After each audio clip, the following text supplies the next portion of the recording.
Can I actually get people to do what I want without them even realizing it? Being able to influence others without them even noticing is a skill that can supercharge your communication and relationships. It's not about manipulation. It's about understanding how to connect with people on a deeper level.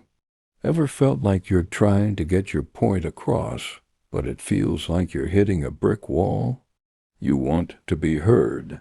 You want your ideas to be adopted, but you don't want to come across as pushy or confrontational. It's a delicate balance, right? We've all been there, trying to convince someone of our perspective, but ending up feeling like we're getting nowhere.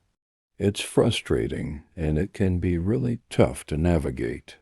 The thing is, when we're too direct or forceful, people tend to get defensive.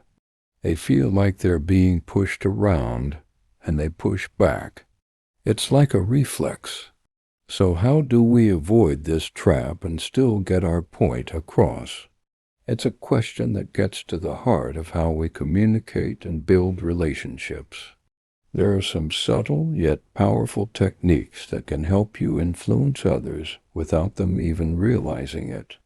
One of them is mirroring body language. When you subtly match someone's posture or gestures, it creates a sense of rapport and trust. Another technique is using we language instead of I language.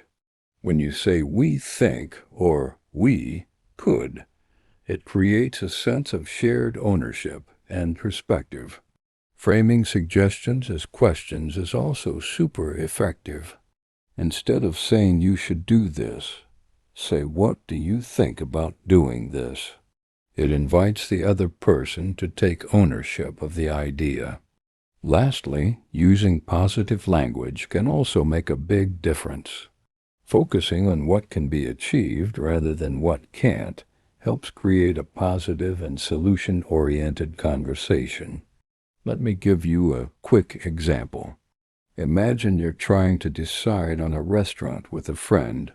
You could say, I really want to try that new Italian place, but that might lead to resistance. Instead, you could say, I've been craving Italian food lately. What do you think about trying that new place? It sounds simple, but it works. These techniques aren't about tricking people or manipulating them. They're about understanding human psychology to foster connection and agreement.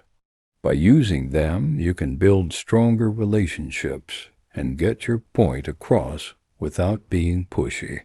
So which technique are you most excited to try out? Let me know in the comments below.